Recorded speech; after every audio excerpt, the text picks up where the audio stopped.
नमस्कार विद्यार्थी मित्रांनो, स्वागत आहे तुमचं आपलं चॅनल एमपीएससी गर्लवरती। मित्रांनो, आजच्या व्हिडिओमध्ये आपण पीएसआय म्हणजेच पोलीस उपनिरीक्षक या पदाविषयी जर तुम्हाला तयारी करायची असेल, ओके, आता नेमकं कुठेतरी तुमची 12वी झाली आहे, ग्रॅज्युएशन झालंय किंवा लास्ट इयरला आहात आणि आता तुम्हाला कुठेतरी वाटते की आपणही पीएसआय पदाची तयारी करायला हवी, तर मित्रांनो आजचा व्हिडिओ खास तुमच्याकरिता असणार आहे। बघा, जेव्हा जे कोणी एमपीएससी मध्ये जे एमपीएससीच्या याच्यामध्ये महाराष्ट्र पब्लिक सर्व्हिस कमिशनच्या थ्रू जे एक्झाम ज्या घेतल्या जातात आपल्या स्पर्धा परीक्षा, त्यामध्ये आल्यानंतर एवढा सगळा सिलेबस, एवढे सगळे पुस्तकं मार्केटमध्ये, एक जण हे पुस्तक सांगतोय, एक जण दुसरंच कोणतं तरी सांगतोय, मार्केटमध्ये भरपूर भापट पसारा आहे, विषय भरपूर आहेत, मग नक्की ट्रॅकवर येण्यासाठी कितीच वेळ लागणार, ह्या सगळ्या गोष्टी ज्या आहेत ते भरपूर प्रश्न मित्रांनो सुरुवातीला तुमच्या मनात पडतात। आणि बघा, जेव्हा स्पर्धा परीक्षेमध्ये तुम्ही येतात त्यावेळेला गायडन्सची खूप गरज आहे। मार्गदर्शन जर योग्य रीतीने तुम्हाला मिळालं तर तुम्हाला ट्रॅकवर यायला जो आहे वेळ लागत नाही आणि तुमचा वेळ जो आहे तो वाचतो। बघा, जेव्हा आपण स्पर्धा परीक्षेमध्ये उतरतो त्यावेळेला जवळजवळ 6 महिने तर कुणाकुणाला 1 ते 1.5 वर्ष सुद्धा जातं सिलेबस समजून घ्यायला, सगळा काही म्हणजे त्या फ्लो मध्ये यायला कुणाकुणाला 1.5-1.5 2-2 वर्ष जातात। तर एवढा वेळ तुमचा जाऊ नये आणि लवकरात लवकर तुम्ही ट्रॅकवर यावे याकरिता मी आजचा व्हिडिओ बनवलेला आहे। या व्हिडिओ नंतर मित्रांनो तुम्हाला पीएसआय ची तयारी करताना कोणत्याच प्रकारची अडचण येणार नाही ही गॅरंटी माझी असणार आहे, त्यामुळे व्हिडिओ स्किप न करता शेवटपर्यंत बघायचा आहे। कोणत्याही प्रकारची शंका तुम्हाला या व्हिडिओ नंतर राहणार नाही। पण त्यापूर्वी मित्रांनो, जर तुम्ही चॅनलवरती पहिल्यांदाच आलेले असाल तर चॅनलला सबस्क्राईब करून बेल आयकॉनवर देखील प्रेस करायला विसरू नका, जेणेकरून अशीच स्पर्धा परीक्षेविषयीची महत्त्वपूर्ण माहिती जी आहे ती तुमच्यापर्यंत लवकरात लवकर पोहोचेल। तर बघा मित्रांनो, पोलीस पीएसआय म्हणजे पोलीस सब इन्स्पेक्टर, ज्याला मराठी मध्ये आपण पोलीस उपनिरीक्षक असे म्हणतो, ही जी भरती आहे, ओके, पीएसआय होण्याकरिता तुम्हाला एमपीएससीच्या थ्रू म्हणजे महाराष्ट्र पब्लिक सर्व्हिस कमिशनच्या थ्रू एक एक्झाम घेतली जाते आणि ती एक्झाम क्रॅक केल्यानंतर तुमची पीएसआय पदी मित्रांनो निवड केली जाते। त्याचे तुम्हाला 4 टप्पे असतात। पहिला टप्पा आहे पूर्व परीक्षा, नंतर आहे मुख्य परीक्षा, नंतर तुमची मैदानी चाचणी आणि मुलाखत। हे 4 टप्पे पार केल्यानंतर तुमची जी आहे पीएसआय पदी मित्रांनो निवड केली जाते। मग नक्की म्हणजे तुम्हाला आता ह्या सगळ्या गोष्टी माहिती आहे की परीक्षा कोण घेतं वगैरे, निवड कशा पद्धतीने होते, सगळ्या गोष्टी माहिती आहे, ओके। जर माहित नसेल तर बघा, डिस्क्रिप्शन बॉक्समध्ये लिंक दिलेली आहे, त्या ठिकाणी पीएसआय नक्की काय पद आहे आणि नक्की कशा पद्धतीने तुमची निवड होते सगळ्या गोष्टी त्या व्हिडिओमध्ये मी दिलेल्या आहे। तो व्हिडिओ पूर्ण बघायचा आहे आणि आजचा व्हिडिओ फक्त असणार आहे की तुम्हाला अभ्यास कसा करायचा, कसं ट्रॅकवर यायचं आहे, कशा लवकरात लवकर आपल्याला सिलेबस कव्हर करता येईल या गोष्टीकडे आपण आज लक्ष देणार आहोत। तर मित्रांनो, सगळ्यात पहिली गोष्ट म्हणजे तुमचं ध्येय जे आहे ते म्हणजे क्लिअर असायला पाहिजे, तुमचं गोल जे आहे ते क्लिअर असायला पाहिजे की तुम्ही जर स्पर्धा परीक्षेमध्ये उतरलाय तर तुम्हाला कोणत्या पदाकरिता तयारी करायची आहे। आता तुम्ही हा व्हिडिओ बघताय तर नक्कीच तुम्हाला पीएसआय पदावरती तुमचा फोकस आहे, ओके। हा फोकस डगमगू द्यायचा नाही। म्हणजे बघा, काय होतं, सुरुवातीला जेव्हा मुलं स्पर्धा परीक्षेची तयारी करायला येतात त्यावेळेला काय होतं की सपोज राज्यसेवेची तयारी करताय, मध्येच कंबाईनची ऍड आली की मग कंबाईनचा तेवढा सिलेबस पटकन वाचून घ्यायचा आणि मग त्या परीक्षेवरती फोकस करायचा, ओके। मग ती परीक्षा द्यायची, मध्येच राज्यसेवेची जर ऍड आली की मग लगेच इकडचा जो एक्स्ट्रा इतिहास वगैरे ज्या गोष्टी एक्स्ट्रा असतात त्या वाचायच्या आणि ती पण एक्झाम। असं करू नका, एकाच ठिकाणी पाय ठेवा, 2 ठिकाणी पाय ठेवायला जाल आणि मित्रांनो अशा 2-2 ठिकाणी दगड मारून होणार नाही। एकच कोणतं तरी ध्येय तुमचं फिक्स असायला हवं की पीएसआय व्हायचं ना, मग फक्त पीएसआयच। मी काय म्हणते की तुम्ही एवढे ध्येय वेडे असायला पाहिजे की जर तुमचं सिलेक्शन म्हणजे तुम्ही आता ग्रुप बी आणि ग्रुप सी ची एक्झाम दिली आणि तुमचं सिलेक्शन एसटीआय पदी जरी झालं पण तुम्ही तयारी जर पीएसआय ची करत असाल ना तर तुम्ही एसटीआयच्या मेन्सला जाणार नाही। म्हणजे एवढं ध्येय वेडे तुम्ही पाहिजे की पाहिजे तर मला पीएसआयच, मला बाकीचं नाही। तर अशा पद्धतीने अगोदर असं म्हणत नाही की मी तुम्ही पीएसआयच व्हायला हवं, जे कोणतं तुमचं ध्येय असेल ना त्या एकाच ध्येयावरती तुमचा फोकस असायला पाहिजे। जसं अर्जुनाला फक्त डोळा दिसत होता त्या पद्धतीने तुम्हाला फक्त समोर मग पीएसआयच दिसलं पाहिजे। अभ्यास करताना मग पीएसआयचाच पूर्व परीक्षेचा सिलेबस काय आहे, मुख्य परीक्षेचा सिलेबस काय आहे, एका पीएसआयची कशी पर्सनॅलिटी असायला हवी, या सगळ्या गोष्टी आतापासून तुम्ही आत्मसात करायला पाहिजे। ट्रेनिंग वगैरे आता ग्राउंड तुमचं घेतलं जातं, आतापासून तुमचं सकाळी रोज अर्धा ते 1 तास व्यायाम पाहिजे। म्हणजे ह्या गोष्टी मग त्या पदाकरिता जर तुम्हाला तयारी करायची आहे तर मग एक अधिकारी, एक पीएसआय कसा असतो, ओके। तर ह्या सगळ्या गोष्टी तेव्हापासूनच तुम्ही जेव्हा तयारी करताय ना त्याच वेळेला तुम्ही आत्मसात करायला सुरुवात जी आहे ती करायला पाहिजे। मग मित्रांनो, आता पीएसआय होण्याकरिता बघा, सगळ्यात पहिली गोष्ट तुम्हाला आता 4 टप्पे माहिती आहे। मग आता सगळ्यात पहिला टप्पा म्हणजे काय तर पूर्व परीक्षा। मग पूर्व परीक्षेमध्ये किती विषय आहेत तर एकूण 8 विषय तुम्हाला आहेत। कोणकोणते आहेत? मराठी इंग्रजी जे आहे ते तुम्हाला पूर्व परीक्षेला असतात, ते मुख्य परीक्षेला असतात, ओके। तर बघा, पूर्व परीक्षेला तुम्हाला इतिहास आहे, भूगोल आहे, राज्यशास्त्र आहे, अर्थशास्त्र आहे, अंकगणित, त्यानंतर बुद्धिमत्ता आणि चालू घडामोडी आणि सामान्य विज्ञान एवढे विषय तुम्हाला जे आहेत पूर्व परीक्षेला मित्रांनो विचारले जातात.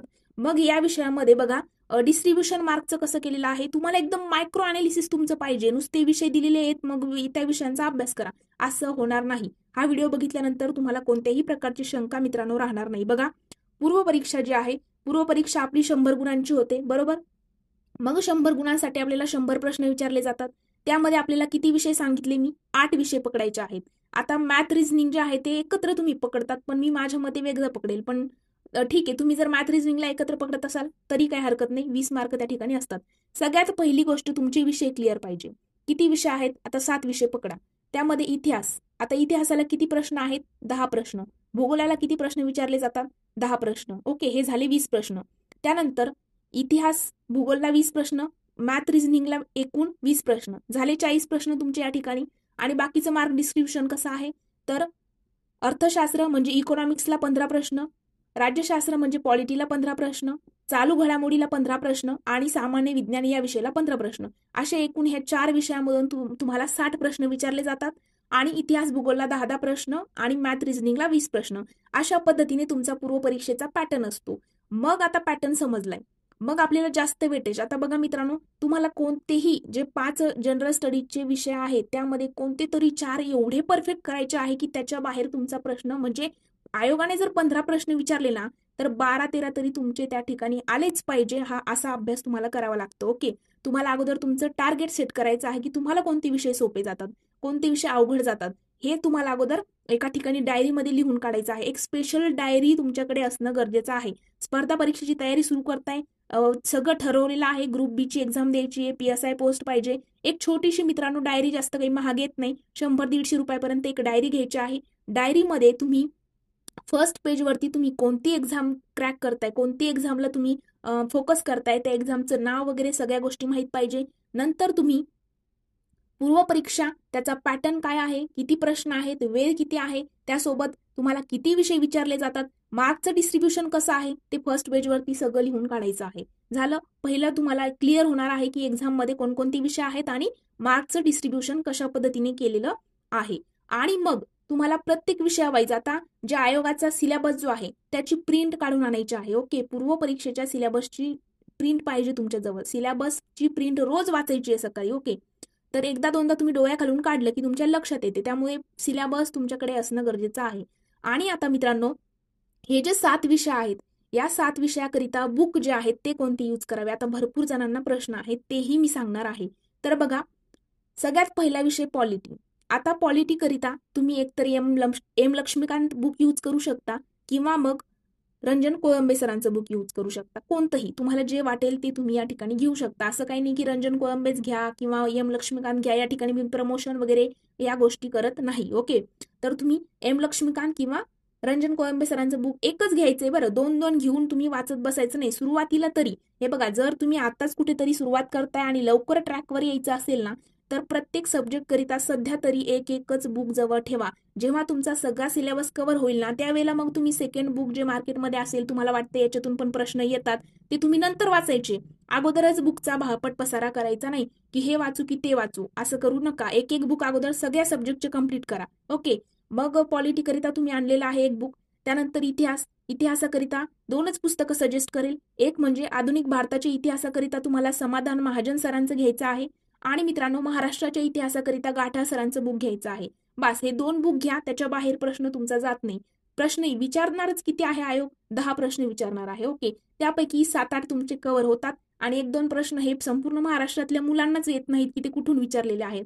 त्यामुळे मग इतिहासाच्या 10 प्रश्नाकरिता तुम्हाला काही पूर्णच BA ची पुस्तकं, सगळे मुक्त विद्यापीठाची पुस्तकं आणून वाचत बसायचं नाहीये. या 2 बुकच्या माध्यमातून तुम्ही ॲव्हरेज मार्क मित्रांनो मिळवू शकता. हेच परफेक्ट करायचे आहे. ओके, त्यानंतरचा विषय आहे अर्थव्यवस्था. ओके, अर्थशास्त्र जे आहे, इकॉनॉमिक्स जे आहे, त्याकरिता तुम्ही एकतर रंजन कोळंबे सरांचं बुक घ्या किंवा मग देसले सरांचं बुक घ्या. दोन्हीपैकी एकच घ्या. मी असं म्हणणार नाही की 2-2 बुक घ्या आणि एकत्रच वाचत बसा. कुणी काय करतं माहितीये, एकदम स्टार्टिंगला आपण फर्स्ट लेसन वाचायला घेतला, मग रंजन कोळंबे मधून वाचणार, तोच लेसन देसले मधून वाचणार. अशा पद्धतीने तुमचं कन्फ्युजन वाढणार आहे, बाकी काही होणार नाही. त्यामुळे एकच बुक कोणतं तरी रेफर करायचं आहे. मग नंतर आहे तुमचा विषय इतिहास झाला, पॉलिटी, अर्थशास्त्र झालं, सामान्य विज्ञान. आता सामान्य विज्ञानाकरिता तुम्हाला मार्केटमध्ये फक्त सचिन भस्के सरांचं बुक, जर तुम्ही इंग्रजीतून तयारी करत असाल इंग्रजीतूनही अवेलेबल आहे, मराठीतून करत असाल मराठीतून देखील अवेलेबल आहे. मित्रांनो, सायन्स करिता देखील जास्त भापट पसारा वाचायचा नाही. हे 2 बुक घ्यायचे आणि त्याचीच मॅक्झिमम रिव्हिजन करायची आहे. प्रत्येक टॉपरचं काय असतं माहिती formula, minimum source maximum revision, आणि हेच तुम्हालाही करायचंय. ओके, मिनिमम सोर्स आणि मॅक्झिमम रिव्हिजन, MSMR हा फॉर्म्युला तुम्ही पाठच करून टाकायचा आहे. त्यानंतरचा कोणता विषय राहिलेला आहे जीएस मध्ये, तर भूगोल. आता भूगोलाकरिता मित्रांनो, एकतर तुम्ही दीपस्तंभचं घेऊ शकता किंवा आपलं सौदी सरांचं जे महाराष्ट्राचं भूगोल बुक आहे ना, त्या बुकच्या बाहेर प्रश्न जात नाहीत. ओके, तर अगोदर तुम्ही बुक बघून घ्या, नंतर मी सिलेबस पण डिटेलमध्ये कशा पद्धतीने स्टार्टिंग करायची ते पण आपण समजून घेणार आहोत.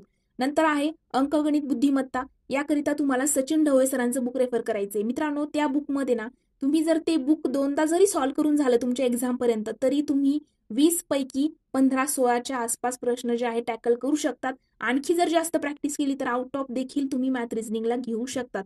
इंजिनिअरिंग बॅकग्राऊंड असेल तरी पण, आणि अगदी मॅथचं यम माहीत नसेल तरी पण ढवळे सरांचं बुक आहे ते बेस्ट बुक आहे.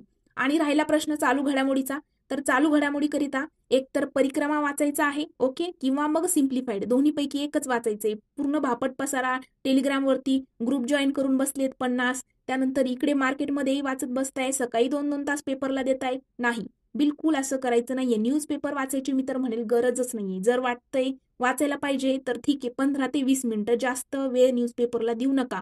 आपल्यासाठी ऑलरेडी पृथ्वी परिक्रमा असेल, सिम्प्लिफाईड असेल, हे करंट अफेअर्ससाठी आपल्यालाच बुक जे आहेत ते त्यांनी ऑलरेडी बनवून ठेवलेले आहेत ना, आपण का आपला वेळ वाया घालवायचा. ओके, तर अशा पद्धतीने अगोदर तुमची बुक लिस्ट कन्फर्म झालेली पाहिजे.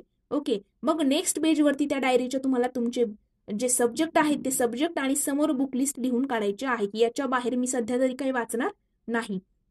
मग नंतर आता तुम्ही सुरुवात करताय तुमच्या विषयाला. ओके, तर मित्रांनो, या बुक सोबत आणखी एक सांगायचं राहिलं की या बुक सोबत तुम्हाला एक PYQचं बुक सोबत ठेवायचं आहे. 22,000 प्रश्न संच तुमच्याकडे असणं गरजेचंच आहे. PYQ शिवाय पर्याय नाही. ओके, PYQ असला तरच तुम्हाला कळणार की नक्की, म्हणजे PYQ अनालिसिस का महत्वाचं आहे तेही मी सांगणार आहे आणि कशा पद्धतीने करायचं तेही आपण बघू. आता सपोज आपण पकडूया की कोणत्या विषयाला, भूगोलला आपण सुरुवात केली. ओके, आता भूगोलला सुरुवात करताना तुमच्याकडे PYQ अनालिसिसचं बुक आहे. आता 22,000 प्रश्न संच तुमच्याकडे आहे. तर सुरुवात करण्यापूर्वी काय करायचं आहे, पहिली गोष्ट म्हणजे ते बुक घ्यायचं. आता भूगोलचा पहिला लेसन आहे भारताचा राजकीय भूगोल. लगेच त्या बुकमध्ये तो लेसन ओपन करायचा आहे. कुठे, 22,000 प्रश्न संचामध्ये भारताचा राजकीय भूगोल ओपन करायचा. त्याचे सगळे प्रश्न वाचायचे. समजू नाही समजू, फक्त वाचायचंय. सगळे प्रश्न एकदा वाचून काढले, मग सौदी सरांच्या बुकमधून भारताचा राजकीय भूगोल पूर्ण समजून घ्यायचा. एक मॅप तुमच्याकडे असणं कंटिन्यू गरजेचं आहे. ओके, ॲटलस घेऊन टाका तुम्ही, वाटलंच तर मॅपचं बुक सुद्धा घेऊन टाका, कारण की भूगोल हे मॅप शिवाय जमणार नाही. रट्टा मारून भूगोल होत नाही. आता तुम्ही भारताच्या भूगोलाचा जो राजकीय भूगोल आहे, आता मी फक्त भारताचं भूगोलचं म्हणजे भूगोलचं सांगतेय कसं करायचं आहे, पण बाकीच्या विषयांना देखील तुम्ही हाच पॅटर्न फॉलो करणार आहात, हे लक्षात घ्या. आता तुम्ही या ठिकाणी भूगोलाचं राजकीय भूगोल घेतला, 22,000 प्रश्न संचामधून सगळे प्रश्न वाचले, नंतर सौदी सरांच्या बुकवरती आलात, मग त्या ठिकाणी सगळा लेसन एकदा वाचून काढला की वाचतानाच तुम्हाला लक्षात येतं, अरे हो, या ठिकाणी प्रश्न आयोगाने विचारला होता. मग कळतं की प्रश्न नक्की कशा पद्धतीने येतात. ओके, एकदा तुम्ही प्रॉपर कॉन्सन्ट्रेशननी तो लेसन वाचला की पुन्हा यायचं आहे 22,000वरती. मग 22,000मध्ये आल्यानंतर तुम्हाला कळेल की याच्यापैकी किती प्रश्न तुमचे टॅकल होत आहेत आणि मग प्रश्न चुकतो कुठे आहे. मग या गोष्टी सगळ्या लक्षात आल्या की मग आपण त्या सौदी सरांच्या बुकमध्ये मग करायचे आहे अंडरलाईन. पहिल्यांदा फक्त वाचायचं. सेकंड रिडिंगला तुम्ही करणार आहात अंडरलाईन, की इथे ते प्रश्न येतो, मग हे आपल्याला करायचंच आहे, याच्या बाहेर प्रश्न जात नाही. ओके, म्हणजे क्षेत्रफळानुसार उतरता क्रम असेल, क्षेत्रफळानुसार चढता क्रम असेल, घनता असेल, या सगळ्या गोष्टी प्रश्न कुठे जातो हे आपल्याला कळायला पाहिजे. आणि मग नंतर सगळ्या विषयांचं असंच करायचंय. बरं, प्रत्येक विषयाचा टॉपिक हातात घेतला की तुम्हाला कळालं, अगोदर PYQ करायचे, मग तो प्रश्न, तो जो लेसन आहे तो एकदा रीड करायचा आहे. त्यावेळेला अंडरलाईन वगैरे काहीच करायचं नाही. पुन्हा PYQ वरती जायचं आहे, मग तुम्ही स्वतः सॉल्व्ह करून बघायचं आहे की किती बरोबर येतात. त्यानंतर पुन्हा एकदा मग सेकंड रिडिंग तुमची जेव्हा असेल ना, त्यावेळेला अंडरलाईन करायचे आहे की या ठिकाणी प्रश्न येतो. असं करत तुम्हाला सगळे जे विषय आहे ना ते मित्रांनो कव्हर करायचे आहेत. आणि एकदा सगळे विषय कव्हर झाले की मग तुम्हाला लक्षात येतं की सगळ्यात जास्त प्रश्न जे आहेत ते कोणत्या टॉपिकवरती चाललेले आहेत. जसं आता भूगोलाचा विचार केला तर तुम्हाला लगेच कळायला लागेल की महाराष्ट्राच्या भूगोलामध्ये राजकीय भूगोलवरती दरवर्षी प्रश्न येतो बरं. म्हणजे दरवर्षी 2 प्रश्न आहेतच. महाराष्ट्राचा राजकीय भूगोल, भारताचा राजकीय भूगोल, भारताचा प्राकृतिक आणि महाराष्ट्राचा प्राकृतिक, भारताची नदी प्रणाली, महाराष्ट्राची नदी प्रणाली, या 6 लेसन मिळून तुम्हाला दरवर्षी 3 प्रश्न तरी फिक्स आहेत. मग तुम्ही काय करणार? त्या लेसनवरती जास्त फोकस करणार. त्याचे सगळे पीवायक्यू एकदम डीपली अनालिसिस करणार. आता या वेळेला सपोज जो पुणे प्रशासकीय विभाग आहे, पुणे प्रशासकीय विभागातला सगळ्यात उत्तरेकडील तालुका विचारला म्हणजे नेक्स्ट टाइम काय करणार? पूर्व, पश्चिम किंवा दक्षिणेकडचा विचारू शकतात किंवा अन्य प्रशासकीय विभागाचे विचारू शकतात. अशा पद्धतीने मग तुम्ही डीपली अनालिसिस करायला सुरुवात करता. अशा पद्धतीने तुम्हाला अभ्यास करायचा आहे आणि अशाच पद्धतीने केल्यावरच तुम्ही लवकर ट्रॅकवर येणार आहात. नाहीतर हे वाचू की ते वाचू होणार आणि 1 ते 1.5 वर्ष तुमचं वाया जाईल. त्यामुळे अशा पद्धतीने लवकर तुम्ही ट्रॅकवर येणार आहात. आणि मित्रांनो, त्यानंतर एकदा सगळा सिलेबस कव्हर झाला की मग तुमच्या लक्षात यायला लागतं की कोणते मोस्ट वेटेज टॉपिक आहे, कोणत्या मोस्ट वेटेज टॉपिकवरती मी सगळ्यात जास्त फोकस केला पाहिजे, कशावरती दरवर्षी प्रश्न येतात.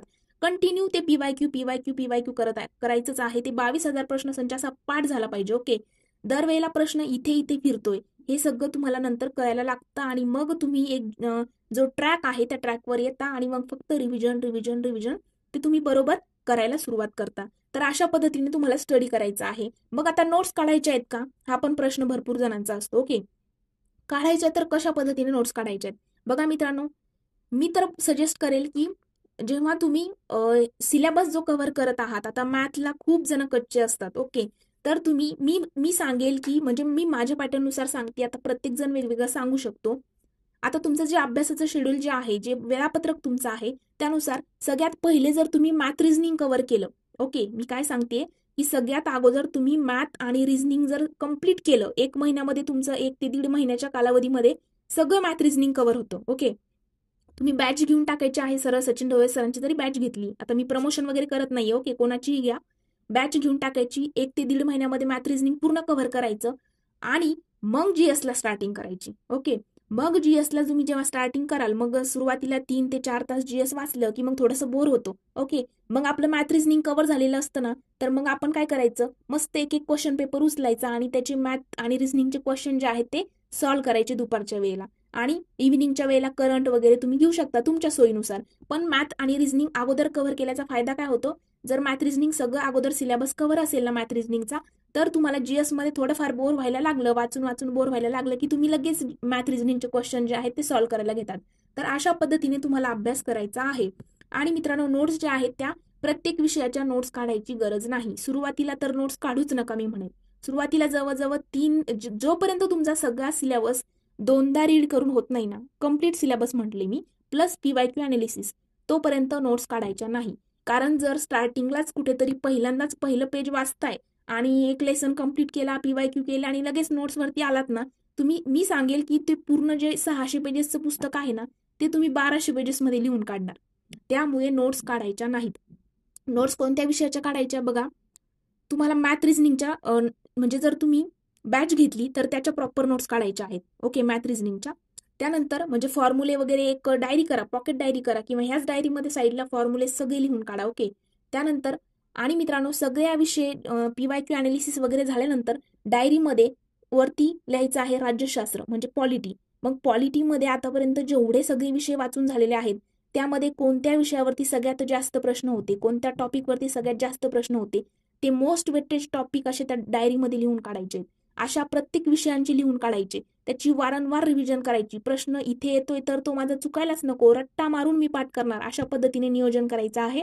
आणि नोट्स जे आहे मित्रांनो, मॅथ रिझनिंगचे फॉर्म्युले वगैरे ते तुम्हाला जे थोड्या वेळाने तुमची प्रॅक्टिस वगैरे खूप झाल्यानंतर तुम्हाला गरज नाही, पण सुरुवातीला फॉर्म्युले वगैरे लिहून काढायचे आहेत. जे फॉर्म्युले पाठच करायचे आहेत ते तुम्हाला लिहून काढून पाठ करायचे आहेत. त्यानंतर इतिहासाच्या नोट्स काढायच्या नाहीत. इतिहासाला फक्त समाधान महाजन आणि गाठा सरांच्या बुकच्या वारंवार रिव्हिजन द्यायच्या आहे, पीवायक्यू करायच्या आहे. ओके, आणि त्यानंतर आपल्या चॅनलवरती काही लेक्चर सिरीज मी घेणार आहे नंतर, वन लाईनर, तर ते करायचं आहे. त्यानंतर मित्रांनो, सामान्य विज्ञानालाही नोट्स काढू नका. सचिन बस्के सरांच्या बुकमध्ये तुम्हाला 6वी ते 12वी पर्यंतच्याही नोट्स ऍड केलेल्या आहे स्टेट बोर्डच्या. त्यासोबत NCERTचाही डेटा ऍड केलेला आहे त्यांनी. त्यामुळे तिथेही नोट्स काढायची गरज नाही. राहिला प्रश्न इकॉनॉमिक्सचा. आता इकॉनॉमिक्स काही जणांना वाचून समजतं, त्याच्यामध्ये संकल्पना खूप आहेत. तुम्हाला जर वाचून समजत असेल तर चांगलंच आहे, पण जर नाही समजलं तर तुम्ही प्रॉपर बॅच घ्या. वेळ वाया जायला नको. लगेच एक त्या विषयाची बॅच घ्यायची, ते कम्प्लीट करायचं आणि नोट्स कधी काढायच्या. एकदा सगळं समजलं, 2 रीडिंग झाल्या की मग तुम्हाला कळतं की हा माझे इथे इथे प्रश्न चुकत आहेत, इथे इथे मी पुन्हा पुन्हा वाचायला पाहिजे. मग त्या गोष्टी फक्त लिहून काढायच्या. जे तुम्ही विसरत आहात ना तेच लिहून काढायचं आहे. एक प्रॉपर 200 पेजेसची वही जी आहे ना ती करायची आहे. आणि जे जे तुम्ही विसरत आहात तेच तिथे लिहून काढायचं आहे तुमच्या हस्ताक्षरामध्ये, आणि त्याचीच नंतर रॅपिड रिव्हिजन करायची आहे. आता पॉलिटीला नोट्स काढायची गरज आहे का? नाही. तुम्ही जर कोळंबे सरांचं बुक, त्यानंतर एम लक्ष्मीकांत वाचलं तर लगेच तिथे कळतं. सुरुवातीला नाही कळणार, पण एकदम दुसऱ्या रिडिंगला तरी नंतर समजायला लागतं. आणि मित्रांनो, तुमची रिडिंग स्पीड जी आहे ती अति पण नको आणि अति कमी पण नको. ओके, तुम्हाला समजतंय तेवढ्याच स्पीडने रीड करायचं आहे. आणि एकदम प्रॉपर पहिली रिडिंग एवढी छान प्रॉपर करायची, समजून घ्यायची, एक एक शब्द समजून घ्यायचा आहे. आणि त्याच्यात सुद्धा नोट्स काढायच्या नाहीत. त्याचं पण काय करायचं आहे, घटना दुरुस्त्या तुम्ही विसरताय, महत्वाचे कलम विसरतायत, कलम लिहून काढा, ते पाठ करा, पण नोट्स काढायच्या नाहीत सुरुवातीला. आणि नोट्स काढणं म्हणजे काय, सगळं पुस्तकच इकडे उतरवणं नाही. ओके, जे जे तुम्ही विसरत चाललेले आहात, ज्या ठिकाणी प्रश्न जास्त बनतायत आणि तुमच्या लक्षात राहत नाहीये, त्या गोष्टी लिहून काढायच्या आहे. इकॉनॉमिक्सला जे आहे करंटची जोड देत अभ्यास करायचा आहे. अर्थसंकल्प वगैरे असेल त्या गोष्टी आहे. तर अशा पद्धतीने तुम्हाला अभ्यास करायचा आहे, जेणेकरून तुम्हाला कोणत्याही प्रकारची अडचण येणार नाही. लवकरात लवकर तुम्ही ट्रॅकवर याल मित्रांनो. त्यामुळे मी आजचा व्हिडिओ बनवलेला होता. तुमचा बिलकुल टाइम जो आहे तो वेस्ट जायला नको. तुम्हाला जर व्हिडिओ आवडला असेल तर मित्रांनो नक्कीच मला कमेंट सेक्शनमध्ये सांगा की मॅम व्हिडिओ छान होता. मलाही चांगलं वाटेल आणि तुमच्याकरिता अशीच इन्फॉर्मेशन जी आहे, महत्त्वपूर्ण माहिती मी तुमच्यापर्यंत. तर मित्रांनो, आपण आजचा व्हिडिओ इथेच थांबूया. जर व्हिडिओ आवडला असेल तर व्हिडिओला लाईक, कमेंट आणि तुमच्या मित्रांसोबत देखील शेअर करायला विसरू नका. Thank you so much.